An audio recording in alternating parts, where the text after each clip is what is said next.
All right, we're we're live on Las Vegas Tri Club Facebook page. We're recording, and it's Friday night, and I got this little devil running around. Oh my goodness! Yeah, Is that a new one?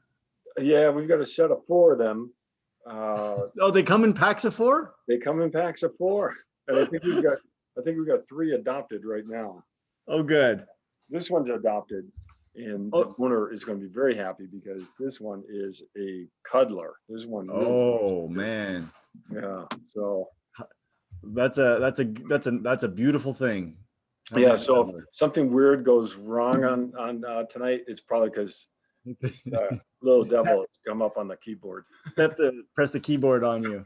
All right, I like it. Friday night, how's it going? It's good. Yeah, it's good. It's been a good week. You know, we're finishing off school, and graduation today was pretty fun. And getting back. I'm getting back to training. You're starting to peak, or you're getting down to 3 weeks left. I am rapidly trying to get hay in the barn. So, quick, huh? I am either going to get to the start line injured. Yep. Or I'm going to be undertrained, or I'm going to be peaking at their exact right time. I think Plan C sounds the best. That's what I'm shooting for. But yeah, I'm rapidly trying to put some volume in, but it's all good. And you're recovering. I'm still recovering. Honestly, this has been the one of the more difficult recoveries I've had. I think, you know, we even talked about this online, but I had a lot of cramping issues in that race. Yeah. And I do believe that the cramping does cause more muscle damage. Mm-hmm.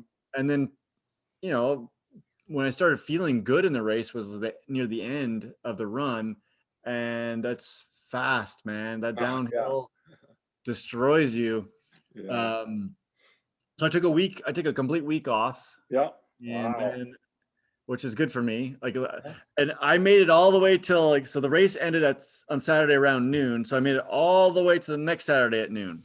Wow. But I'm really proud of myself for actually. That's good. What was that like? Honestly, I was pretty sore for the first 4 days. I think it's because of all the cramping. But I honestly didn't want to train. Yeah. And do you know how I can always tell when I'm ready to start training again? I don't know if you have the same thing. When I go out to the garage and I start to clean my bike and change it, there's a few things I take off and change, change the wheels, and that's usually my, okay, I'm ready to go. And it took a long time. I don't think I did it till last Friday, where I actually went in and cleaned the bike and got it all ready. All right. Well, but you were putting in 10, 15, 20-hour weeks of training. I was getting some big TSS scores. I think my highest was almost 1,200. Wow.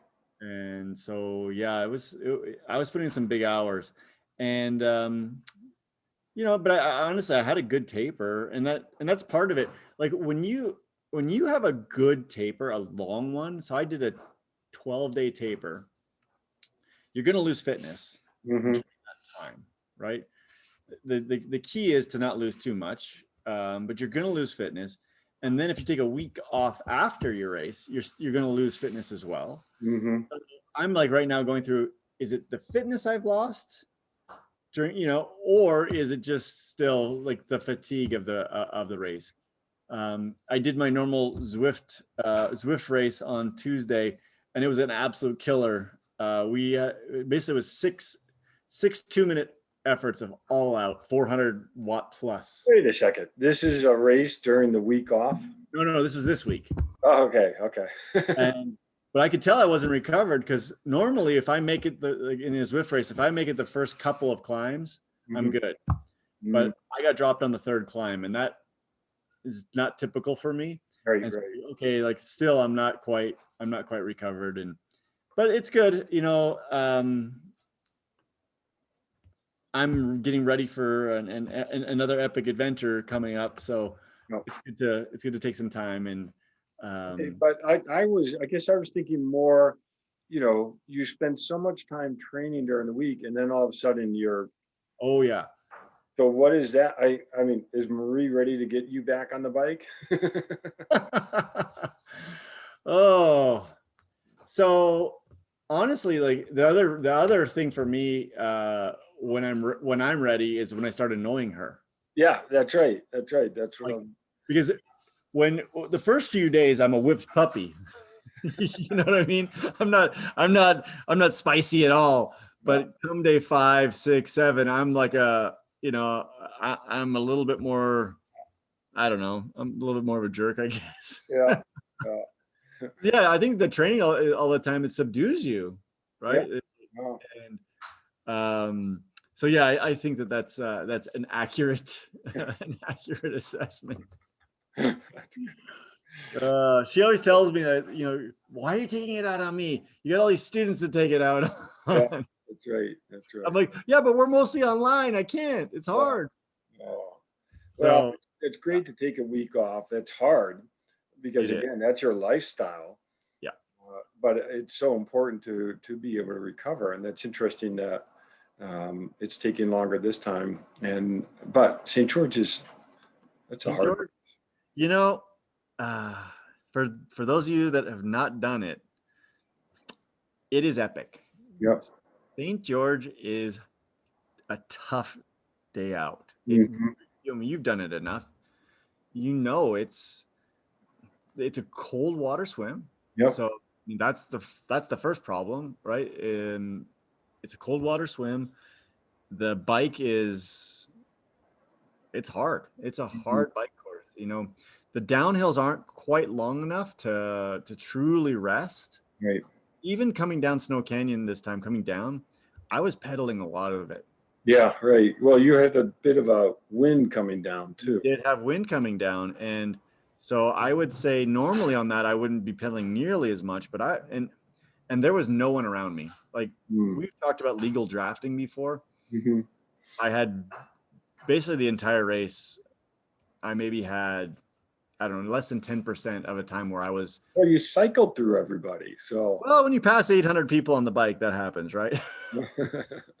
but still, like, it was interesting that, you know, that really I didn't have that typical, where you're in a little bit of a draft line for a little while. Yeah. Didn't have any of that. And I was really hoping I would catch enough people by the time I got to that descent on Snow Canyon, but I had to pedal down there. Um, Diagonal, when I finally got to Diagonal Street, the last like 3 miles, I finally got into behind somebody, and Mhm. I didn't really have to pedal there. Thank goodness, because I was cramping up. But Well, I think that's what I like about that course is that it does, those hills do break people up. oh, for sure. It Yeah, a for little bit of sure. compression going uphill, but you get some more spread going downhill. And but I I think it's interesting that St. George course works probably a little bit more to my favor than to yours. I think you're really good at long sustained climbs. I benefit from those rolling hills. And I Yeah. know St. George, I wouldn't call that rolling, but they're, other than Snow Canyon, they're not necessarily long sustained climb. I mean, there's some long climbs. But John, there's no flat. No, that's right. That's right. You're either going up or down. There Yeah. literally is no, like, well, sorry, when you first get out, there's like 2-3 miles of flat. Like, but other than that, it's not, and even that's really not flat.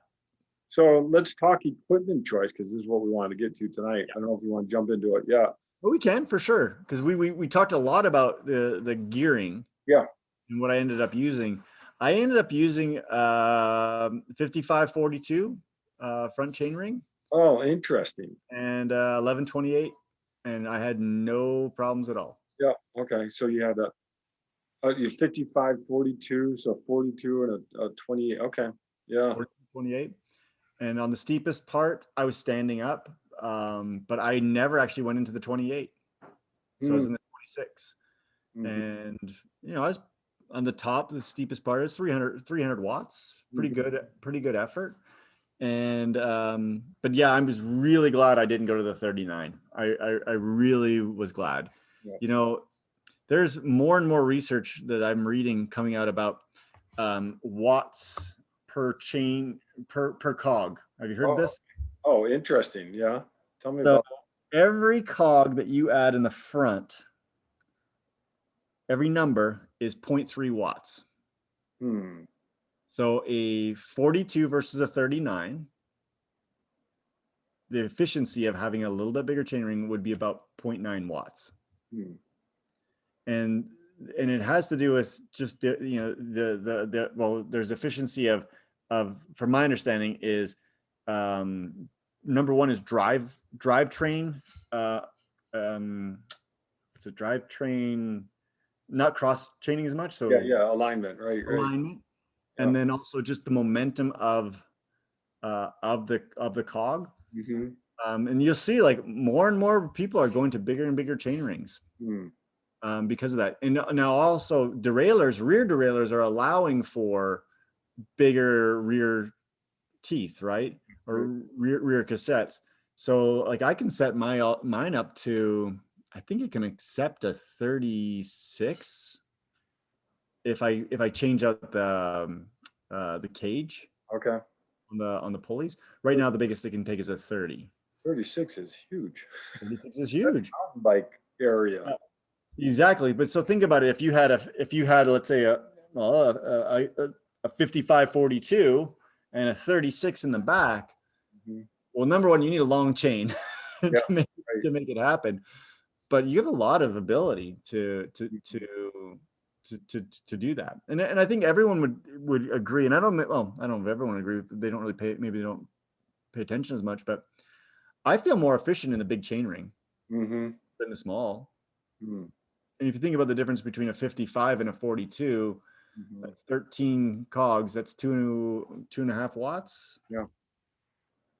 So Well, and that increases your gear ratio quite a bit. So yeah, so on chain alignment, yeah, what you're talking about. So if this is my chain, if I'm in a 42, you said you had, right? yeah, And then maybe I start shifting too much into the smaller gears in the back, that chain will bend. yeah. And any of that bending is doing two things. One is you've got more friction between um, each mm, mm, mm, link. Oh, link. Yeah. Sorry. Oh, it's link. Yeah.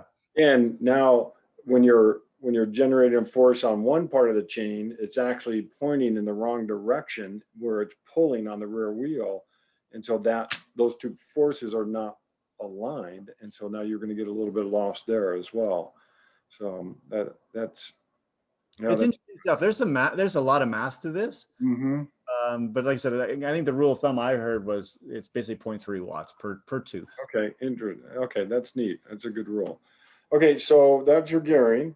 Yep. Disc wheel. I know you took your disc wheel. Always. Yeah. I should get a t-shirt. Always ride a disc.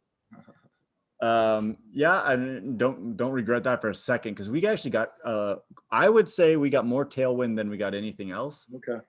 And when you ride a disc in a tailwind, it's a sail. Like, Mm-hmm. and I'm not the biggest guy, but I tell you what, I was passing big guys on the downhills. Oh yeah. And we're going to talk a little bit more about aerodynamics, but just getting as small as possible, Yeah. making sure little things like pro tip, like when you crest the hill, push till you get up to your optimal speed. It's not the time to drink. It's not the time to drink. It's the time to work extra hard, get up to your speed, get as small as possible. And I'm going to share some little tips on getting as small as possible. Ride as aerodynamic bike and wheels as you can, and you'll be amazed at what happens. Yeah. Yeah, for sure. So Yeah, because I remember back in the 80s. 90 mil front. What's that? I rode a 90 millimeter front wheel. Okay. Well. So I have an option. I've got a 40 and a 90 that I have a choice with, but almost always ride the 90. Okay, so 90 up front, disc in the back. Yep. That's good. All right. And you went with your time trial bike. Oh yeah, always. And I think we're seeing that in the in some anecdotal videos, and you came across the video. You want to talk about that video? Yeah, so this was on the, I don't know about the Global Triathlon Network, but I watch it because it's good entertainment and they've got some decent stuff. So basically it was, what's faster, climbing a hill, a time trial bike or a road bike? And, anecdotally, everyone tells you it's a road bike. Mm-hmm. But there is a there on their experiment, and obviously they were in England when they did it, and it wasn't the steepest of climbs. The time trial bike won out in both cases at the same wattage. Mm-hmm. And and even when you look at like Tour de France, or if you watch any major tours, when they have an uphill time trial, oftentimes they'll do bike switches, Mm-hmm. right? But they won't do it until it gets to a certain grade. And they've tested this out, right? What's the grade? And somewhere between 7 and 9% is the grade where it becomes more advantageous to have a lighter bike versus an aerodynamic bike.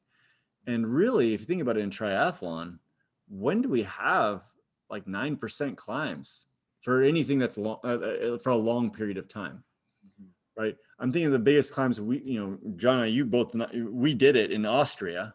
Yep. It was a 10-mile climb that averaged 8 to 9%. The top was 14-15%. Yeah, that was steep.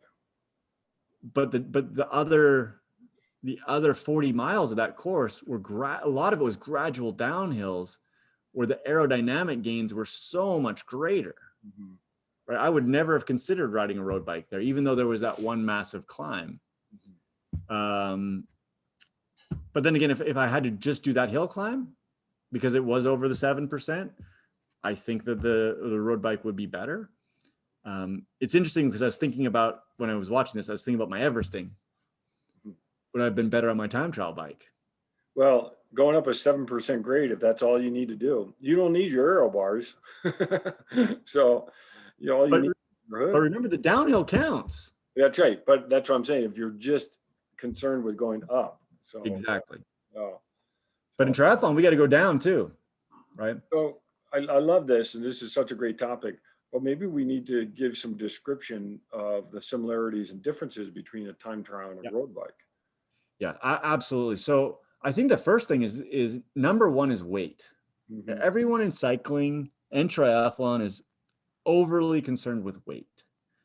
I'm going to shave this bolt off so I can drop a gram, and I got to do this, and I got to throw away my water bottle at the bottom of the climb because I don't want to have that extra pound and a half. And, in a time trial bike, it's hard to find a time trial bike, even in my size, under 20 pounds. Mm-hmm.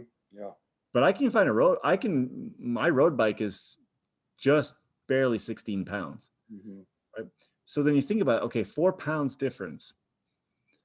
Is it really that, like, is that significant?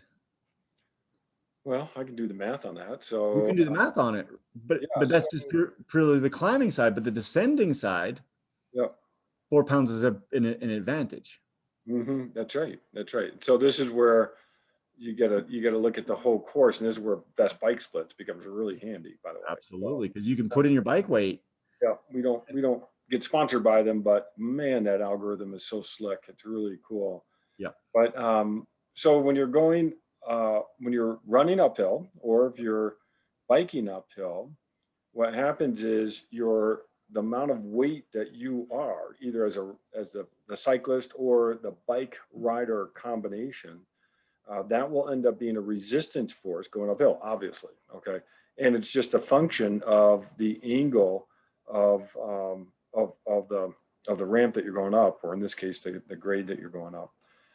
And so what you do in the physics world, you take your weight vector and you break it into a component that is parallel to the surface of the hill going up, and one that's perpendicular. We don't care about the perpendicular one. You care about the parallel component. And that parallel component is a function of how steep the hill is. Obviously, if it's vertical, it's exactly your weight. So if you're right up a 90-degree hill, but everything, is relative to that hill. And so you take the sine of the angle and multiply it by the weight vector, and or cosine of the angle, actually, for the parallel component. So that gives you a sense of the physics as to why we try to be as light as possible going uphill, because it is a resistance force. Now, as you mentioned, though, going downhill, now that's a propulsion force. Exactly. That's going to aid you in going downhill. And now you want to be as heavy as possible. But here's the thing: is aerodynamics plays a role in both sides too. Yeah. Because even at 10 miles an hour, Mm-hmm. right? So you're going pretty slow, 10 miles an hour. There still is air going 10 miles an hour across you. Yeah. If let's say it's dead still, right? Mm-hmm. But let's say, I don't know, you got a 5 mile an hour headwind, Mm-hmm. which you will almost imperceivable, right? Yeah. Now you're at 15 miles an hour. Mm-hmm. And it's something that kind of, it really struck me when, I don't know if anyone else watched the live feed of St. George, or the feed of St. George. Mm-hmm. But when they were climbing, almost every pro was still in aero. Mm-hmm. Every age grouper is sitting up on these climbs. Yeah, right. But the pros, they're in aero. Mm-hmm. And because you think about it, they're still going 12, 14 miles an hour. Right. And the aerodynamic gains and benefits outweigh the positional change Mm-hmm. of sitting up. Yeah. And it really kind of opened my eyes to this. As you know, I'm going to do, fortunately, I'm going to do St. George again in September. Yeah. And I'm really thinking about this. So as I get ready for my epic adventure coming up, I've decided to bring my time trial bike into the Rockies. Mm-hmm. And pretty much I'm going to be thinking about this. Like, if I'm below 7%, I want to be in aero as well. Mm. And it used to be like, okay, 3-4% sit up, Right, right. you know, but I'm going to really start training myself to be in aero at a steeper grade. That's good. Yeah, my metric for getting out of aero is whether or not I'm feeling any wind hitting me. Yep. And if I'm not feeling any wind hitting me, I'll say, okay, now I've got some options. I may or may not sit up out of aero. It all depends on, the grade and where I'm going. But yeah, if the wind's hitting me, I try to stay in aero. But it's something you have to train, right? That's So right. let's say you have a 7% incline. Yep. Most triathletes will sit up, Mm-hmm. right? I probably would sit up at 7%. Yep. But what if I have a 20 mile an hour headwind? And 7% is a good grade. I mean, that's huge. Yeah. It's no joke. 7% is like, when I ever said it was 8%. So we're not talking much difference, right? Right. But if you think about it, if you get a 20 mile an hour headwind, if you can hold aero at that 7%, you are going to be drastically faster. Mm-hmm. And so, yeah, let's because we got to talk about drag force, but we got onto the weight part because we're describing similar. Yeah. So we always do this. We get off on tangents. But yeah. So I want to get to the aero part, but let's keep going with weight similarities. Well, let's go off of weight. What's some other things that are either similar or different between? Well, in general, the advantage of a time trial bike is, or even, let's not even say a time trial bike, let's say a triathlon specific bike. Okay. So, and I guess we would quickly say that a time trial bike will be legal to race in like a UCI race. Good point. And there are certain things as far as down tube height, triangle situations, has to have a double triangle. Nothing can be thinner than, I think, 1 centimeter. There's certain rules that you have to conform to. In triathlon, there really are no rules. I tell you. So my bike is not legal. Your bike is not legal. My bike is not legal. I don't have a UCI legal time trial bike. I have a triathlon bike, and it is basically doing your bike and my bike. When those were designed, they were designed to be number one, as aerodynamic as possible. No rules, just as aerodynamic as possible. And no rules as far as weight either. Like, yes, we'd like it to be as light as possible. But they're not light. In comparison to a climbing bike now, or a road bike. But now what we're seeing the advent of the aero road bikes. So a more aerodynamic bike that is light. But still not as fast as a time trial bike, and mostly because of position. Okay, so that's another big thing that's different between the two bikes, is the position. So on a time trial bike or triathlon bike, especially, is that seat tube, which is the bar that goes, that I don't have on my bike, the bar that goes from your bottom bracket to your seat. That's the seat tube. And in a triathlon bike or a time trial bike, that's more vertical.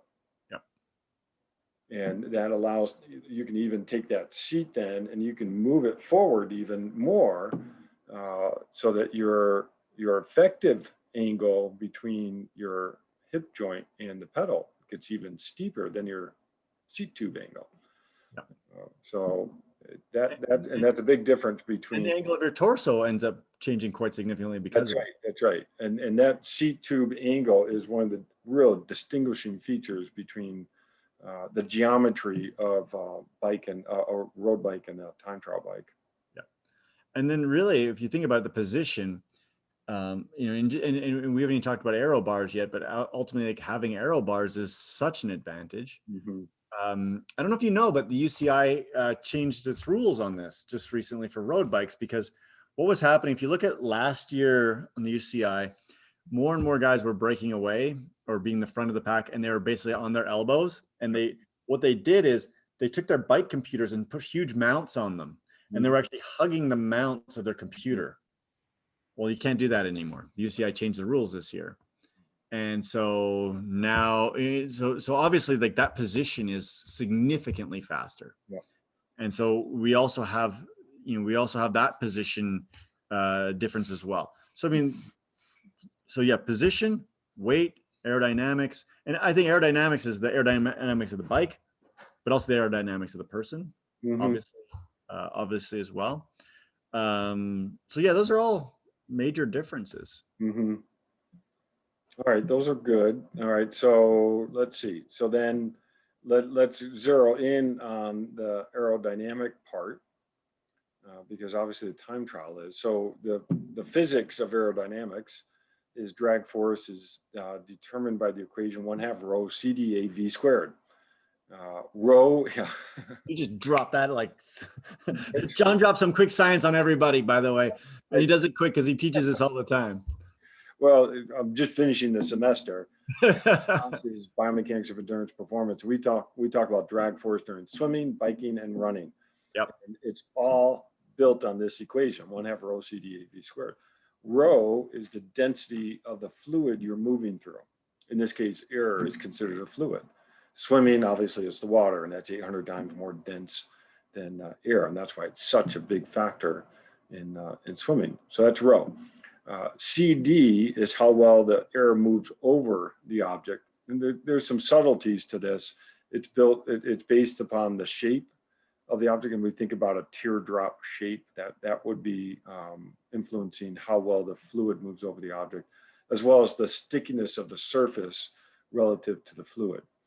A is the frontal area. So in essence, it's the perpendicular cross section relative to the fluid.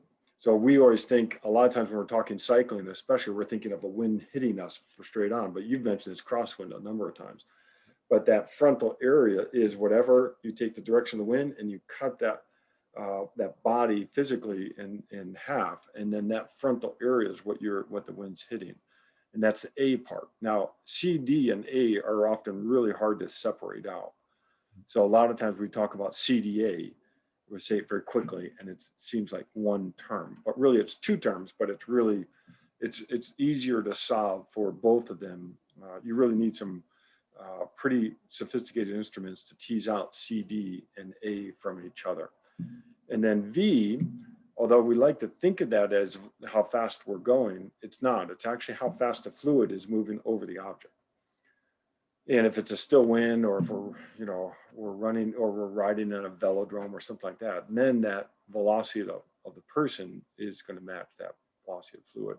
But if you have in swimming, if you have a current, or in running or cycling, if you have a headwind or a tailwind or crosswind, that V may be something other than your ground speed. And that V is really important because you square that V, which means it grows exponentially.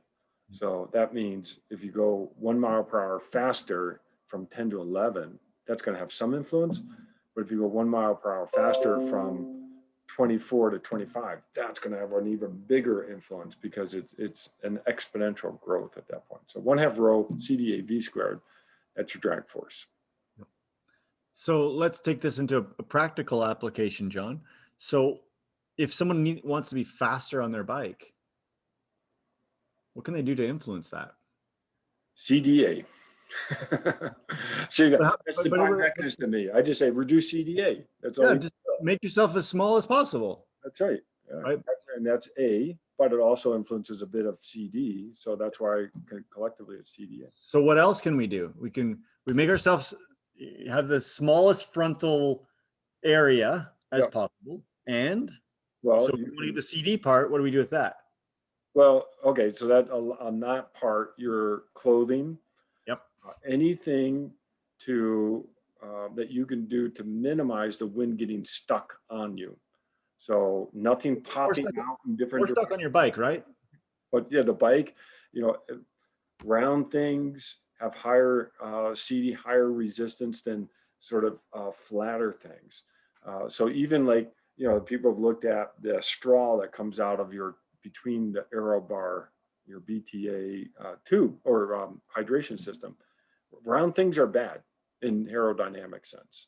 The air does not necessarily flow easily over that. But flat straws don't work very well. So you can put a fairing over it. Exactly. You actually could. Yeah. And they sell some of those fairings that you can put over the straw. So yeah, and so really, when you're thinking about setting up your bike or riding your bike in a triathlon or a time trial, in my opinion, you should be thinking of these things. Yeah, thinking about them a lot. Mm-hmm. My goal in racing, on the bike in particular, is to get from A to B as fast as possible, with the caveat of using the least amount of energy as possible. That's right. Right. So the truth of the matter is, I mean, I have a, for a triathlete in my age, I have a pretty good FTP. Mm-hmm. I could do a ton of work and increase it a little bit. Right. But then I could do other things like positional changes, making sure my bike doesn't have lots of round things. Mm-hmm. This time I've never done that before, but I have a brake cover on my bike, and there's 2 joints. So I taped it. Yep. Why would I have this little place where wind could get, fluid could ultimately get stuck? Mm-hmm. You want to make yourself and your bike literally as slick as possible, and anything sticking up is a problem. Mm-hmm. And I'm thinking about it all the time as I'm preparing and making equipment choices, mm-hmm. and training choices, mm-hmm. spending time training in aero, spending time trying to get as small as possible. There's a lot of little things you can do to make yourself smaller on a bike. And because that's your goal. You should try and go 30 miles an hour at 100 watts. That's right. That would be right. And if you look at these bikes, the engineering department with the pod bikes, whatever those are called, they take out to the desert flats. Oh yeah. The recumbent. The recumbents. I mean, you can go 30 miles an hour at 100 watts. Oh yeah. Right, because they have reduced the drag, they've reduced the area so significantly that it is possible to do. Mm-hmm. And I think as triathletes, oftentimes we get caught up in how many watts am I producing, mm-hmm. rather than how fast am I going. Yeah. Right. Because really, that's the most important thing, is getting from A to B. That's right. So you have one engine at any moment in time, but that's what you're trying to train to improve that engine. But you have one engine, and you've got to overcome any resistance force. And those resistance forces are what we're talking about here. Largely drag force is the biggest factor. Rolling resistance is the other one that we haven't talked about yet, but we've talked about in other podcasts. That's that resistance of the wheel to roll forward, and then slope force. And you got to reduce those. So how do you reduce slope force? You reduce your weight. How do you reduce rolling resistance? Go buy good tires and Yeah. watch your air pressure and width of your wheel and your width of your tire will influence that. But then it comes down to drag force, and drag force is really where you can make a big impact. So No, it's so important, you know. And I think once again, I think that many people, everybody knows their FTP. Not mm, everybody. On the pointy end of triathlon, right? The 10 percenters, maybe even the 20 percenters, they know their FTP. They don't know their CVA. no, Some do, no, some do. But it's, you know, and there are simple things we can do to calculate it. Well, simple, they're difficult things to do to calculate it. no. But there's definitely things you can do to test it and to reduce it. You know, when I first started really thinking about this, I was like, you know what, all you got to do is find yourself a hill, Mm-hmm, mark out a mile, mm-hmm, don't pedal, get in your position, yep, go down. How long did it take you? mm-hmm, Make a change, go do it again. How long did it take you? As long as the wind doesn't change, yep. you know, it's like the simplest way to deter, you know, to think about your aerodynamics. I got an even easier way, Even and it's the same concept though. yeah, What I do, I have a hill that is a mile away from my house, and it's just on the start of my ride. There's a telephone pole. yep, And I'll bike and I'll get my speed up to 20 miles per hour at that telephone pole, and okay. then from there on, I just coast. Ah, And it's only a tenth of a mile. And I look at the speed I achieve at certain points. And I've done it so many times. I know, yep. where I'm at, where the fastest part is. And I, I'll just, casually be in my wind gear, and I'll be going down, and oh, magically you're slower. It's like, well, it's because my CD has gone up. But then I do go out and I'll put on, my race kit, and I'll just coast down and I'll just look and see how much it is. Now I'm not calculating my CDA, but it's exactly as you said. You Just can make just start getting a sense of how these different choices are impacted. And it is interesting how sometimes choices I think will influence it don't. yeah. So And this is the old go to the optometrist, camera one, camera two, or lens one, lens two. yeah, Better, worse, better, worse. You know, and you keep going back and forth. that's right. All And right. it is amazing the things that don't make a difference. You know, like my hydration system on my back. Yeah.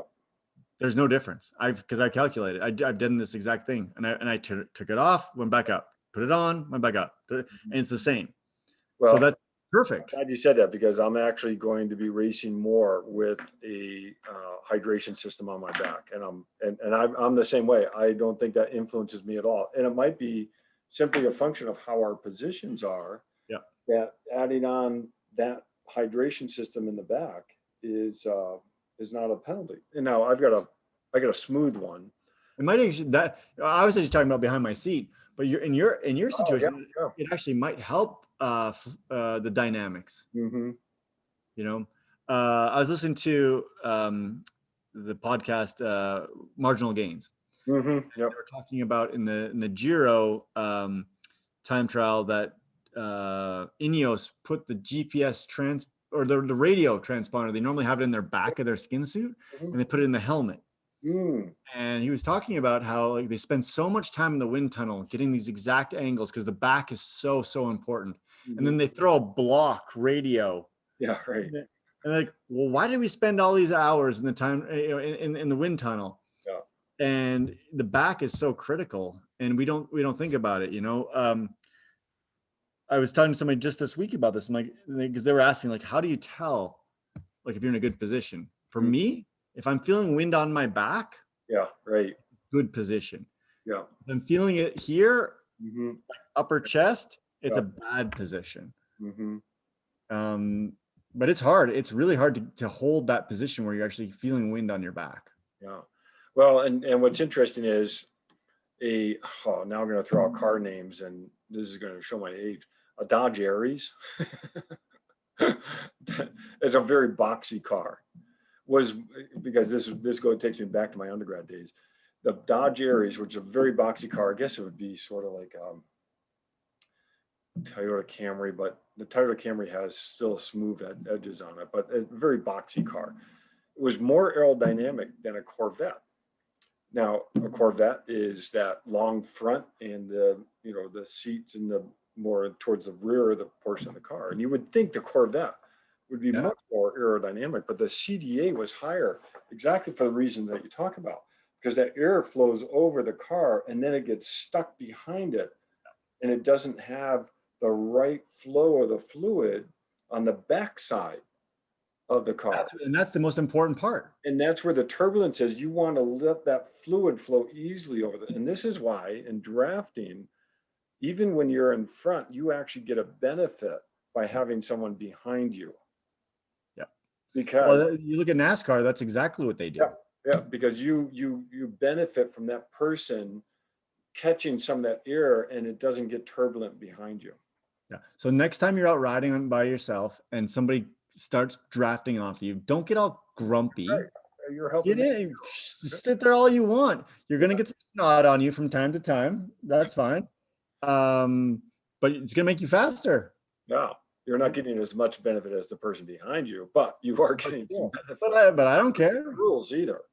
Yeah, and you're not breaking the rules. That's so funny. There was a race in Miami I did that I was drafting legally, and finally this guy got grumpy with me, and he slows all the way down, and he comes in behind me, and I was totally legal, and all of a sudden I could see in the shadow he's wheel sucking me, and I'm all, hey guy, you're making me happy here. Yeah, it's not as good as probably where you were in front, but you're still helping me.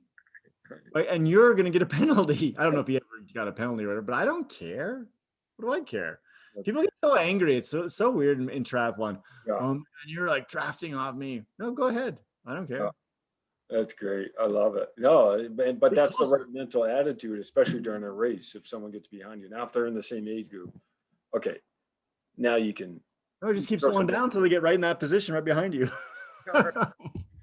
All right, so we're getting, all right, so let's see, where are we? So we've done aerodynamic, but well, maybe we switch a little bit to strategies to climbing. And the strategy here that we're talking about is, choose the right equipment. But what we both noticed is probably climbing in a time trial, you're not paying much of a penalty, if at all. So I want to do, we're going to start doing some remotes, by the way. Mm-hmm. We talked about this. I wanted to go do the Pumpkin Man course. Yep. And for those of you that don't know, it's basically, this is triathlon that is almost all climbing. There's a little bit of flat. And I've always wanted to do it where I could say, I'm going to do 250 watts, one time with my time trial bike, one time with my road bike, because I've always wondered. Yeah. I actually think the time trial bike will be faster. Well, I've always chose to ride the time trial bike. Yeah. Right. And then I'd love to do this where I kept adding weight to the time trial bike. Yeah. Right. And see where is the crossover point as far as weight? Do I have 3 water bottles on? Okay, good. I'm not quite there. Do I put a weight vest on? What is the crossover point? Mm-hmm. It would be a fun little experiment to do.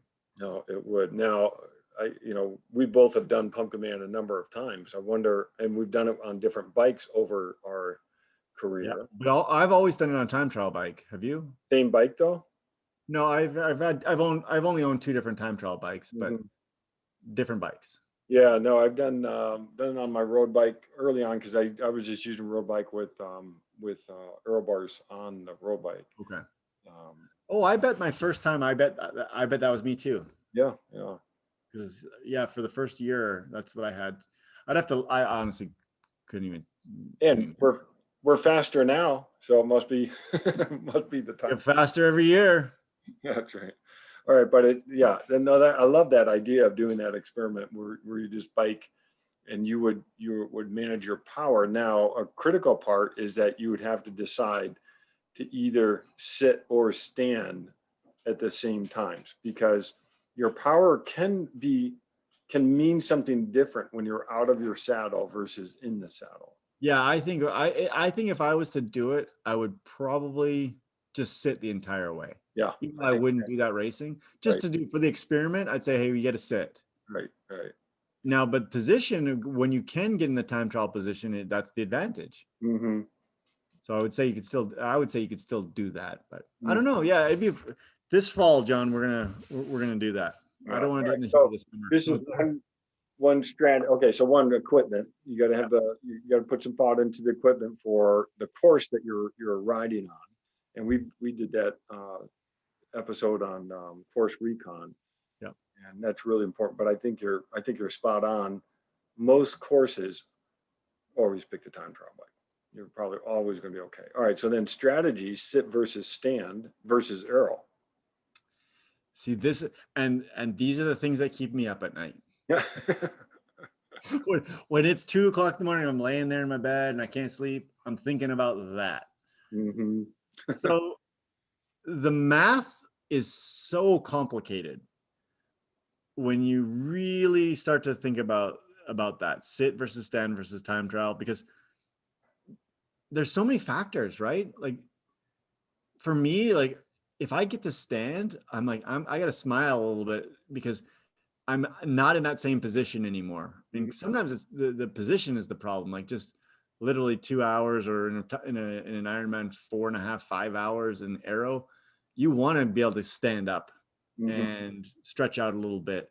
Yeah. So I mean, even if it's not the fastest, it might. If it's a wash between standing and sitting, or standing and aero, and it's the same, I may choose to stand. Mm-hmm. I don't know about you, or if you feel the same. I am a stander. Yeah. And so my preference, like going up Pumpkin Man Hill, that is, I'm out of the saddle probably 90% of the time. Yeah. Yeah. I would only probably be out of the saddle 40% of the time there. I should clarify that. Once we hit the wash, that bump Oh, okay. Yeah. Okay. up the hill, Okay. Yeah. that out and back on the path, that's aero, mostly aero, maybe the hoods, depending on which way the wind's blowing. But Yeah. once you Okay. hit that wash, if you don't know Pumpkin Man course, but once you hit that wash, you've still got, that's a pretty steady climb up, and you don't get a break at that point.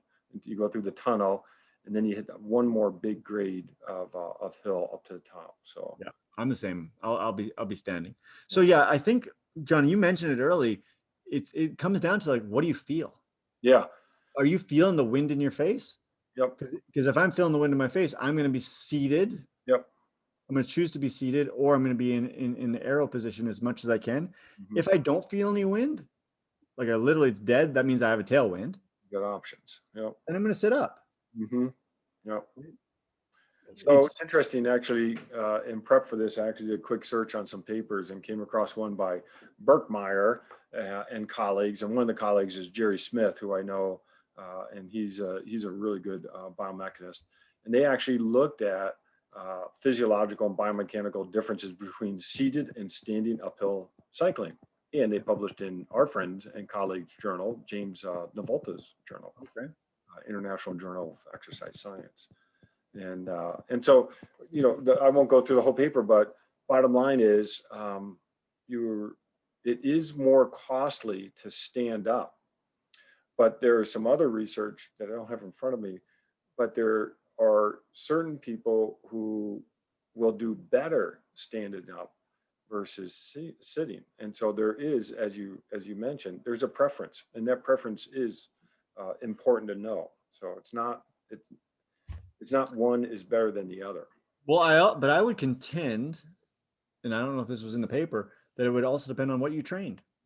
No, and I'm glad you mentioned that, because yes, that's not in the paper, but what is in the paper is the way you recruit your muscles is different if you're standing versus sitting. Again, that seems obvious, but that, you know, it's at least quantified here. And that leads to that point that because the muscles are being recruited differently, you've got to train them. And so how do you get better at hill climbing? You do hill climbing, and you try different strategies, standing up, sitting, and then you try to figure out which is your strength, or which way you think you want to do it, you know, your preference, and then train that. In some of my Everest training, I was doing some stuff where I would be like, okay, stand for 2 minutes, sit for 2 minutes, stand for two. And sometimes it was just for the boredom. Mm-hmm. and just because I was out there so many hours. Yeah. But I think that helped me, right? Because I forced myself to continually change position, stand, sit. And when I did the Everest thing, every really steep pitch, I stood up. Yep. Well, and that's interesting because a lot of people look at some Ironman courses and they say, "Oh, that's an easier course," and there's no easy. No. 112 miles flat in Florida is still hard because you're not moving around. And one of the advantages of a rolling course is that you do change position, which means you use muscles a little bit differently, which means you get a little bit of rest for some muscles and you come back to them. So those flat courses are it's a different hard, but it is still hard because you're not changing position. Yeah. No, and it's interesting in that context as well. I think that the wind makes even more of a difference on the flat course, Mm-hmm, mm-hmm. right? Because let's say, there was a good example of it at Galveston, where they got this massive tailwind heading out. You could basically be sitting up and doing 35 miles an hour. Yeah, yeah. Right. So if I was racing that, I might consider that. It's like, hey, I can sit up for the first. There's not much advantage, or maybe not the entire time, but definitely sit up, change my position, because I know when I hit that turn to come back, I gotta be. That's right. I gotta be down, and I don't want to be fatigued in that position as much. But once again, this is like, John, this is what I love about triathlon, is the thought process behind these things. Yeah. And understanding it's not just math. It is what can your body endure. Mm-hmm. And there is the strategy of, in race strategy in terms of reading the course and knowing how to react. And this is why that course recon becomes really important. All right. Yep. Speaking of course recon though, how do you pace going up a hill? What any tips for, again, you got to know the hill. And if you don't first of all, you got to know the hill, right? If you don't know the hill, if you don't know how long the hill is, that's forget it. You don't have a chance. No. Because you have to pace your efforts based off of the length of the hill and the steepness of the hill and how long you kind of think it's going to last. Yeah. Right. So my rule of thumb is this: and I think we talked about this when we did the best bike split, and even when we did stuff the pre St. George, is if I have a number that I'm going to try and hit for like a normalized power for a course, if it's an uphill, I'm going to go at least 10% higher. If it's a downhill, at least 10% lower. Okay. And that's just an easy rule of thumb. Now, it's 10% plus or minus 10%. Mm-hmm. Because short, steep hill, I'll go 20% higher, maybe 30% higher. Right. A really steep downhill, even if it's short, I'm not pedaling at all. So I do think that's important. Do you employ something kind of similar? Well, I need to know the course. I need to ride it to really understand it. I don't use the numbers like that. I'm probably more, just perceived effort on these, but and that's a penalty when I don't know the course. But even perceived effort, if your perceived effort for decision is this is going to be a 7. Yeah.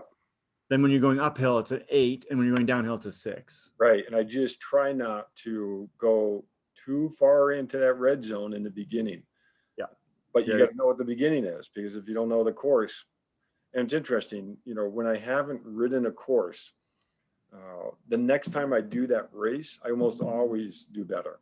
Always. Because now I've done it already, and I have at least that experience. But, and Laura and I talk about this when we're going and traveling to races. I like to get there as early as I can. As early as possible. So I prefer to ride the course versus drive it. But if I can drive it, that at least helps a little bit. But I really like to ride it, because now you get the true sensation of the effort and the speed that you're, sitting in a car, you don't really get a sense of, how steep it is, or how it's going to influence your speed, or how you're going to feel at different parts of that ride. Yeah, I'm the exact same way. And you think about it in high level racing, that's what they do. Mm-hmm. Here, when you're watching the Tour de France or whatever, it's like, yeah, they were here and they they reconned this a month ago, because it was a critical climb. Yep. So they know it. And even St. George, like I know that course the back of my hand. Yep. And like I'm going to come around this corner and I'm going to have this. Yep. I'm going to come around this corner and this is going to happen.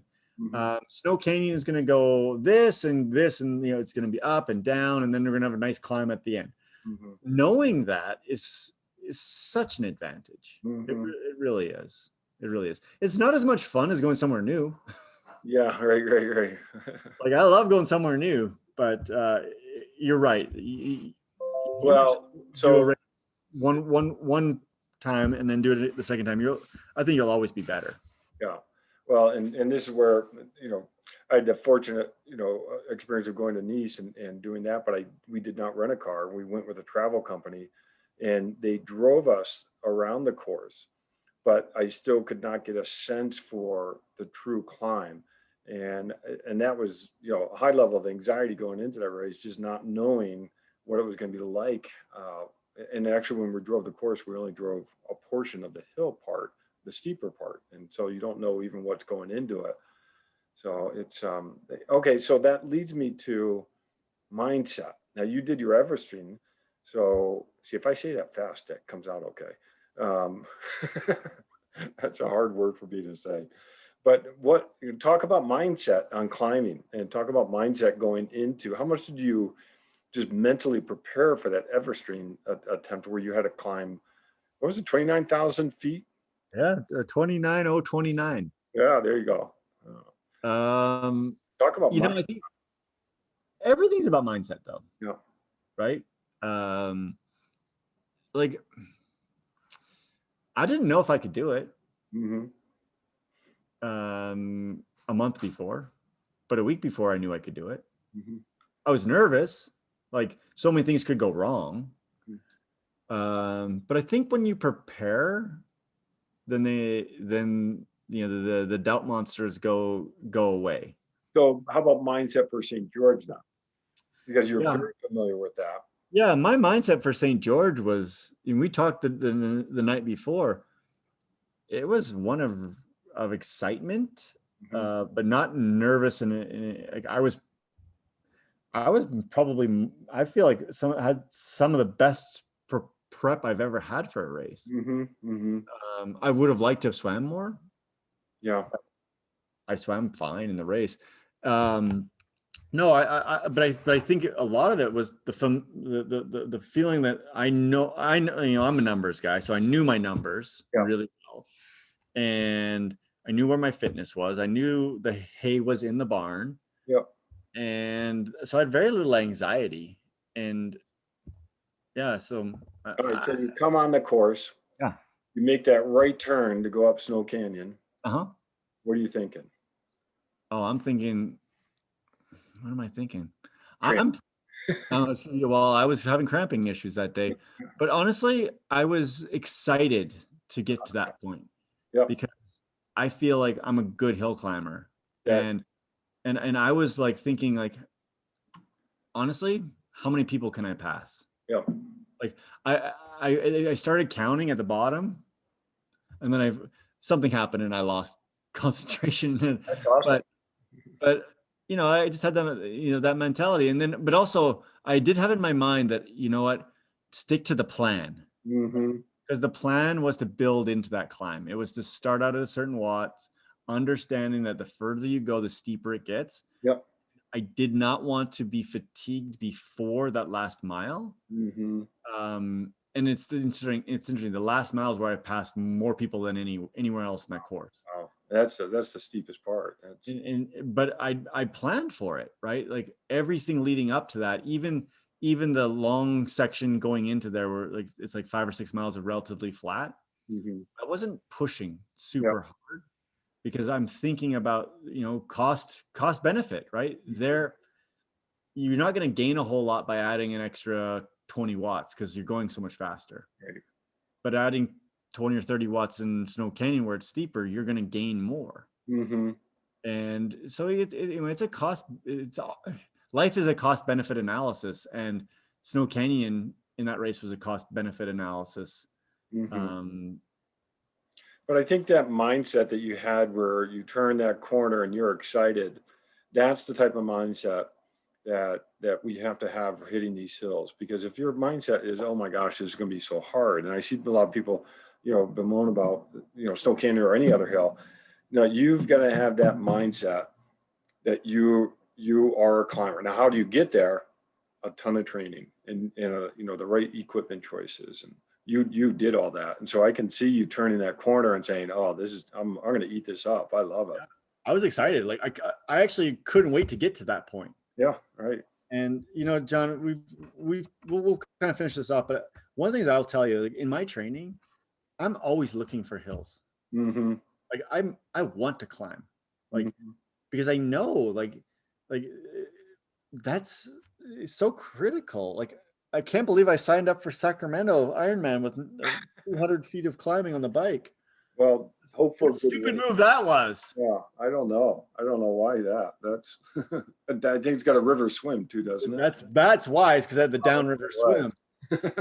But like even like if I go out from my house out to like Red Rock Canyon, I go like the hilly way to get to there. Mm-hmm. Like because I'm like, I don't know. I love the feeling of riding my bike up a hill. Yeah. I love the mechanical side of like the efficiency of gears and the ability to transport my body from this point to this point efficiently. Mm. And I mean, that maybe sound like I'm a sick person, but No, that's great. I love it. Now, I always say I'm a world-class cyclist downhill with a tailwind. So, because I think we all are. That's right. I know. That's right. We all are. So I'm going to be doing an interesting climb next.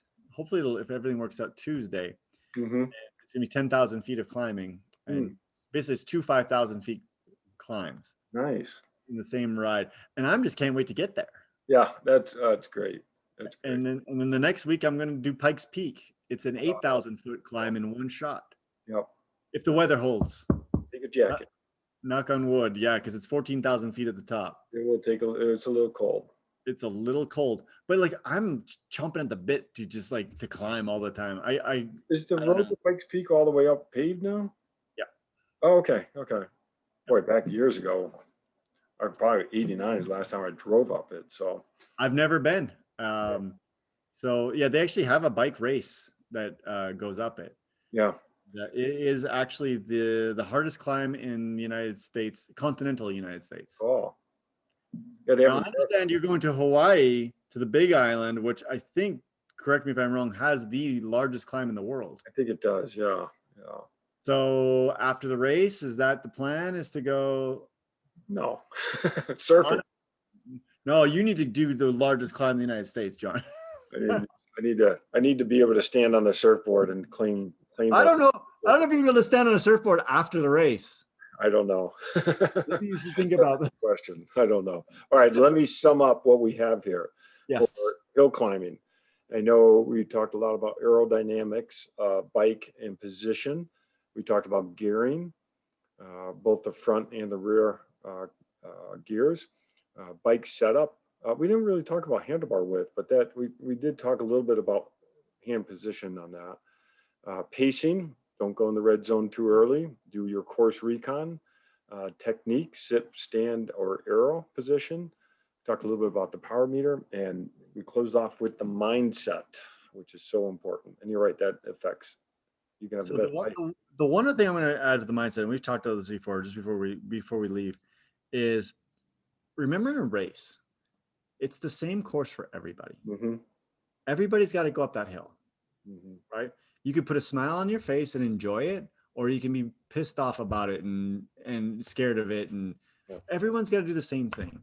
Mm-hmm. And so don't let that I don't know scare you. It's the same if it's windy or if it's raining or whatever. Everyone's got to deal with the same thing. No, you're right, and I'm glad you mentioned that. Cause I may go on too long here, but I think people need to also be mentally prepared what happens when you get to a hill, when you're racing, because when you hit that uphill, obviously what's going to happen is you're going to have compression of everybody. Yep. And all of a sudden you're only 30 feet behind someone or 30 feet in front of somebody. But then you crest that hill, and now all of a sudden you get that extension back out because that speed is going to pick up. And so you crest that hill, and all of a sudden they're not 30 feet in front of you. Now you're like, oh, you don't panic because you're still in the race. And you know, it's just the dynamics of the physics and the speed that you have. And so there is that mindset of once you crest that hill, you don't look for that same group of people around you. You just need to get back into your pace to get back into your race. Agreed. All right. Awesome stuff, John. Yeah, it's good. All right. Let's have a good weekend of training. Yes, you too. So 3 weeks, did I get that right? Yeah. I got 2 weeks and 6 days to put. At least you're getting some good heat acclimatization now. That's right. No, I'm looking forward to it, but yeah, I'm rapidly putting that hay in the barn right now. So Awesome. hey, All good. right. Talk next week.